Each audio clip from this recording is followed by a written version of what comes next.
এরকম ব্যাপার আমার কোনোভাবেই করা উচিত হয়নি, কিন্তু সিচুয়েশন, টাইমিং এবং ওইখানে যে কার্যকলাপ গুলো যাচ্ছে, যেটার কারণে আমি হয়তো আমার মতো করে প্রপার কনসিয়াস ছিলাম না।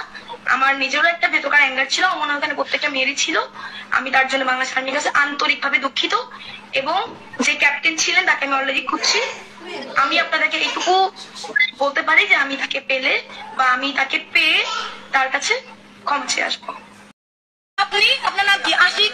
আপনারা ক্যাপ্টেন আশিক আর তান্ত্রিক আশিক, এবং আপনি গ্যারান্টি দিবেন এরপরে আর কোনো রেপ করবে না, কে হ্যারাস করবে না। ক্যাপ্টেন আশিক এখন বলবে দিবেন ওয়েট, সে পুলিশকে জোর করছে পুলিশের স্টেটমেন্টকে প্রত্যাখ্যান করার জন্য। বলেন। আচ্ছা এখন আপনি আর কথা বলেন না, ঠিক আছে? আপনার স্টেটমেন্ট আমি শুনছি, এখন আমার স্টেটমেন্ট শুনতে হবে, ঠিক আছে? আপনি আর্মির কথা মেনে নিব। আপনি তার গা থেকে এত সুন্দর ইউনিফর্ম খুলে এই প্রস্তাব নিয়ে আসছি আমরা। দেন গা থেকে ইউনিফর্ম খুলে এই প্রস্তাব দেন। আমরা বাইরে, তাইলে আমরা মানি না, আমরা বাইরে যাব।